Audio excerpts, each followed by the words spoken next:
स्थानीय तह निर्वाचन सार्न 2वटा ऐन संशोधन गर्ने सरकारको तयारी। जनप्रतिनिधिको 5 वर्षे कार्यकाल पूरा भए पनि राजनीतिक रिक्तता नहुने व्यवस्था गर्न छलफल।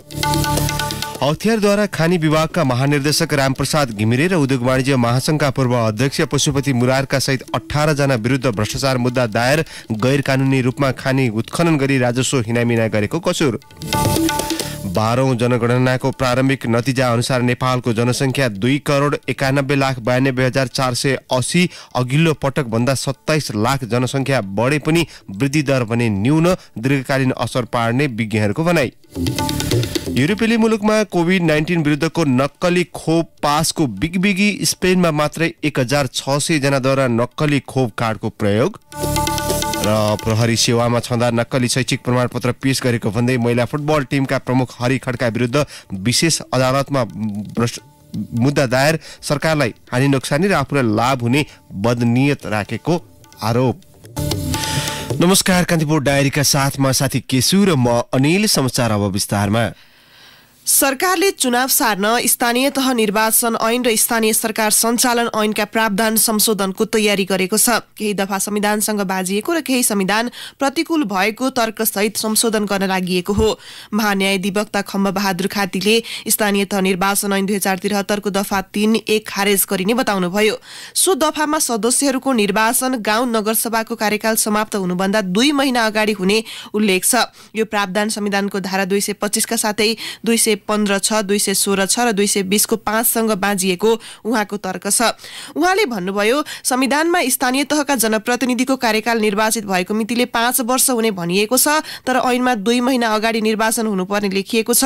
कार्यकाल बाँकी छँदै निर्वाचन गर्न नमिल्ने हुँदा ऐनको त्यो दफा खारेज गर्नुपर्ने अवस्था देखिएको हो।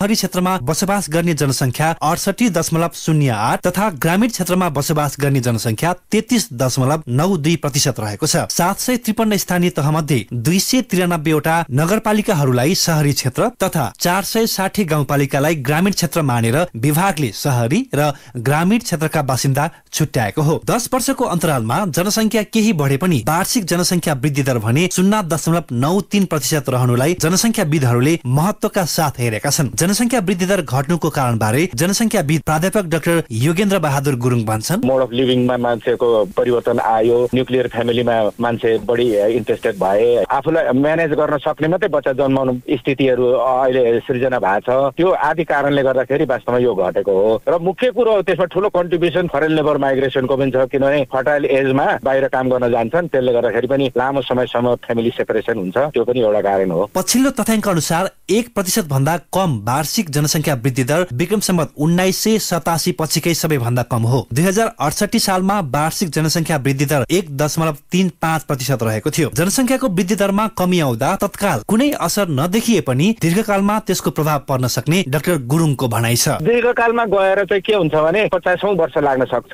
वृद्ध उमेरको धेरै हुन्छ, काम गर्ने सक्ने मान्छेहरू घट्दै जान्छ र तलबाट जुन कम जन्मने भइसकेपछि फिडिङ पनि कम हुन्छ। त्यसले गर्दाखेरि एजिङ प्रोपोर्सन बढ्दै जाला। अहिले 7 छ भनेदेखि 8, 10, 15, 20 हुँदै जाला हैन, त्यो स्थिति हुन सक्छ। तथ्याङ्क भन्छ स्थानीय तहको आधारमा नगरपालिकाको रूपमा सबैभन्दा धेरै जनसङ्ख्या काठमाडौँ महानगरपालिकामा 8,65,906 तथा सबैभन्दा कम जनसङ्ख्या डोल्पाको ठुली भेरी नगरपालिकामा 10,187 छ। गाउँपालिकातर्फ सबैभन्दा धेरै जनसङ्ख्या पाकेको बैजनाथपुर गाउँपालिकामा 70,315 र सबैभन्दा कम जनसङ्ख्या मनाङको नार्पा भूमि गाउँपालिकामा 442 जना छ। मुलुकभर 56,43,945 घरका 66,61,059 वटा परिवारबाट तथ्याङ्क संकलन गरिएको हो। जनगणना सुरु भएदेखि नै चर्चामा रहेको लिम्पियाधुरा, लिपुलेक र कालापानी क्षेत्रको जनसङ्ख्या 600 हाराहारीमा रहेको प्रारम्भिक अनुमान छ। त्यहाँ भौतिक रूपमा पुगेर गणना नगरिए पनि प्रविधिको प्रयोग गरी जनसङ्ख्या आकलन गरिएको विभागको भनाइ छ। रेडियो कान्तिपुरका लागि रमेश दुलाल। कान्तिपुर सविस्तार।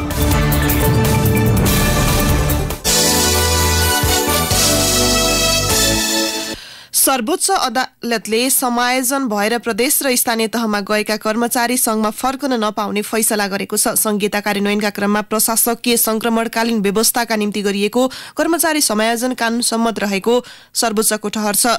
पूर्ण इजलासको हिजोको फैसलाले सरकारले 2076 सालमा गरेको कर्मचारी समायोजनलाई प्रशासनिक संघीयकरणका रूपमा व्याख्या गरेको छ।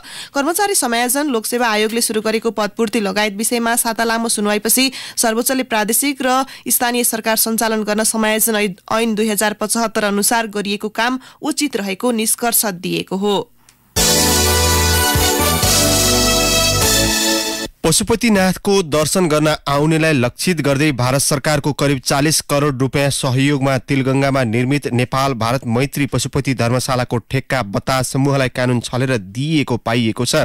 धर्मशाला ठेक्का प्रक्रिया छानबिनका लागि गठित समितिले बतास समूहसँग 2076 वैशाखमा गरिएको धर्मशाला सञ्चालन सम्बन्धी ठेक्का सम्झौता कानून विपरीत भएको ठहर गरेको हो। धर्मशाला भाडामा लगाउँदा सम्झौता नियम र प्रचलित कानून उल्लङ्घन भएको भन्दै त्यसको छानबिनका लागि संस्कृति पर्यटन तथा नागरिक उड्डयन मन्त्रालयले पुस 27 मा पशुपति क्षेत्र विकास कोषका कोषाध्यक्ष नारायण सुवेदीको संयोजकत्वमा 5 सदस्यीय छानबिन समिति गठन गरेको थियो। पशुपति क्षेत्र विकास कोष सञ्चालक परिषदका अध्यक्ष पर्यटन मन्त्री प्रेम आलेलाई मंगलबार बुझाइएको छानबिन प्रतिवेदनले 19 रोपनी जग्गामा फैलिएको धर्मशाला लिजमा दिँदा बतास समूहलाई कानून उल्लङ्घन गरेको सम्झौता गरेको देखिएको छ। प्रतिवेदनले बतासँगको सम्झौता बारे महालेखा परीक्षकको प्रतिवेदनले टिप्पणी गरेको र अख्तियार दुरुपयोग अनुसन्धान आयोगले पनि अनुसन्धान गरिरहेको उल्लेख गरिएको छ। कान्तिपुर डायरीमा पुनः ब्रेकको पालो। अब आर्थिक प्रसंग वित्तीय क्षेत्रको नियामक निकाय नेपाल राष्ट्र बैंकको नियमन र सुपरिवेक्षण प्रति अन्तर्राष्ट्रिय मुद्रा कोष IMF ले प्रश्न उठाएको छ। प्रभावकारी नियमन हुन नसकेकै कारण मुलुकमा वित्तीय स्थायित्व कायम हुन नसकेको भन्दै नियमन र सुपरिवेक्षणलाई बलियो बनाउन राष्ट्र बैंकलाई IMF ले सुझाव दिएको हो। नेपालको आग्रह अनुसार एक्सटेन्डेड क्रेडिट फेसिलिटी ECF स्वीकृति गर्ने क्रममा गत पुस 29 मा IMF को कार्यकारी बोर्डले राष्ट्र बैंकलाई सो सुझाव दिएको थियो।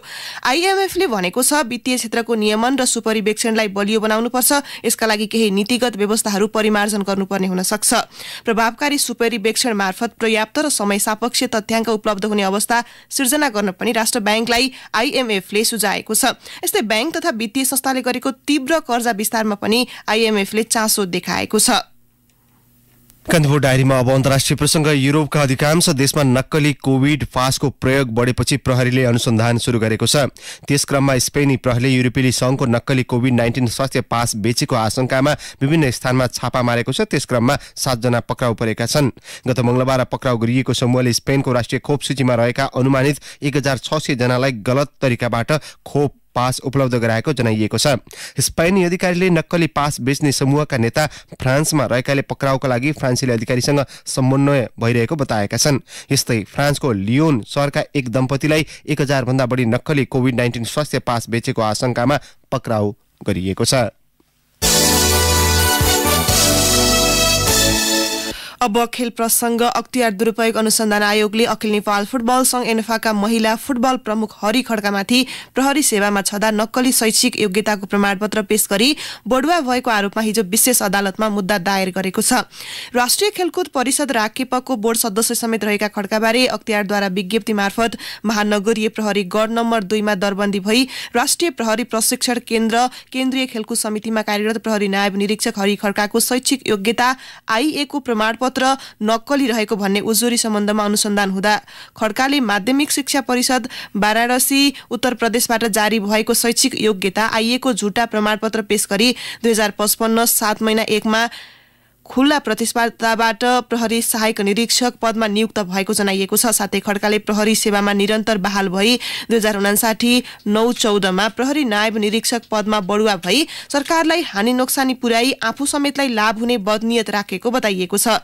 नेपाली राष्ट्रिय फुटबल टिमका पूर्व कप्तान समेत रहेका खड्का पुरुष टिमका लागि सर्वाधिक गोलकर्ता गर्ने हुन्। उनीसँगै निराजन रायमाझीले 13 गोल गरेका छन्।